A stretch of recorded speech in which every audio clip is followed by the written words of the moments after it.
is a public perception in Macau that there is a criminal element in the taxi driving profession in Macau. And one of the reasons for that, I guess, is that if you want to go work for a bank or a casino or a government position in Macau, you need to have criminal record check. For taxi driver, it is not necessary. So it is a profession that people with a criminal record can get into. And unfortunately, anecdotally, it seems that there is quite a criminal element in there, in that some of the things that have happened.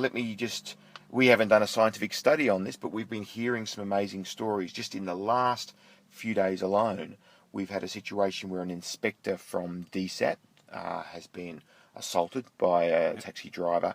One version of the story says that they were beaten, one version says they were run over, but either way they were assaulted, and that led to that DSAT inspector being in hospital. I understand that he's in hospital right now, and that's terrible, and our best wishes go to that gentleman. Hopefully he will make a speedy recovery and the driver concerned will be harshly punished.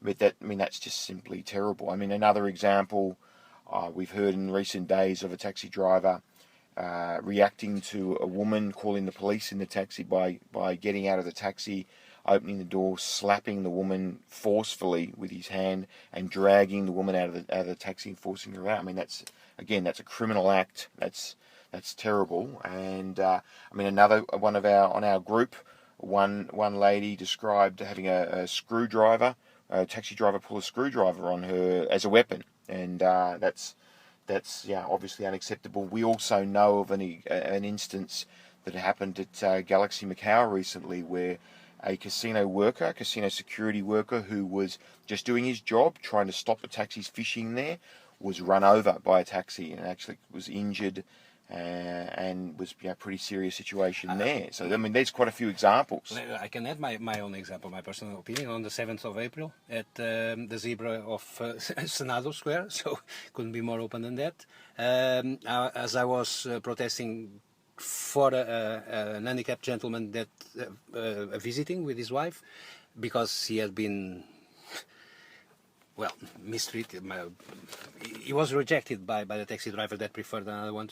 I was with one hand because I was very emotional about the situation that was happening, and I was with my daughter, 3 years old, on my lap, and the other hand filming to have evidence. And the guy, I have the film, I put like this the camera, and the guy comes, and I had to, with the baby on, and he wanted to go, and he put the pedal on the metal and he went away. Look, Alfredo, it really is. I'm not being melodramatic here, and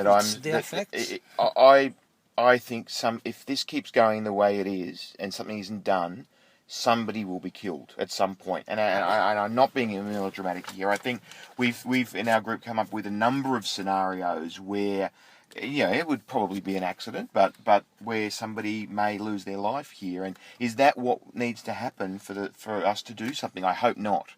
I really hope not, because if it does happen, unfortunately, sadly, there's going to be a lot of people saying, "I told you so." I told you so. That's the first question. You have contacts with SAT? On your own initiative, I mean. Yes, we have. We've just started that. We are very new. We've only been around 2 months. 2 months, yeah. So it's not long at all, but we've done a lot in 2 months. A lot, yeah. That's. There's been this has been an issue that's really resonated with the Macau public. We didn't want to do anything straight away until we had built a membership base and built some data. We now have, as you know, over 2,000 members, just cracked 2,100 members today, I think. We have new members joining every single day. If any of your listeners want to join, please do it. Go to Facebook and just simply look up Macau Taxi Driver Shame, and they'll find the group. I'm sure some of their friends will already be members in the group. And once we build up that membership, we built up some data. We sent a first letter to DSAT on the 21st of August, simply introducing ourselves, saying hello, telling them that we're there, and that they're welcome to use our group as a resource to find out taxis that have done the wrong thing. And then we sent a follow-up letter on the 27th of August, just passing on our best wishes in relation to the gentleman that was unfortunately assaulted by the taxi driver just doing his job. So that's just a start. And we will. The next step, the next communication with DSAP will be the 23rd of September when we put in the submission that we're working on at the moment. Are you putting it as the group, not as individual? As the group, as the although group. having said that, we're certainly encouraging individuals, be they members of our group or not, to make their own submissions as well. Why not?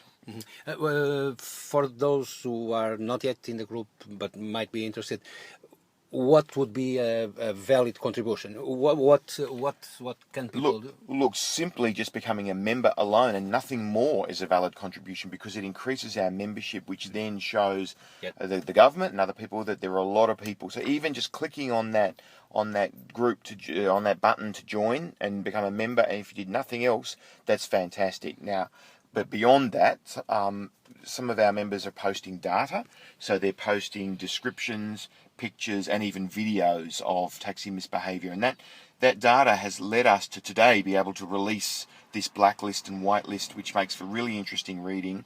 If any of your listeners want to go and have a look at it, there's a PDF presentation of 9 slides with not just a list of the names of the numbers, but some other interesting data as well. At the Facebook group. At the Facebook group. Can you repeat the name, please? Sure, it's Macau Taxi Driver Shame. So just go to Facebook, type that in, and it'll pop up.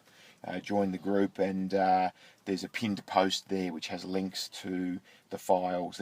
There'll be a we're actually posting it to the group at 12 noon today, later on today, and it'll be up there permanently. And we intend to publish this black and white list, continue to publish it. So hopefully our members will give us more data and more videos, more descriptions, more pictures of taxi misbehaviour, and also good taxis too, to go on the whitelist. And instead of having 7.5% of Macau taxis, hopefully soon we'll have 10% or 15% or 20% or more. Or there will be sunshine every day and lots of rainbow, because it will rain for 5 minutes for beautiful rainbows. And no, it will not increase because the attitude will change. Yes, well, look, our long-term goal is that. We are optimistic that we can demonstrate to the drivers that this is not a good thing for them to do.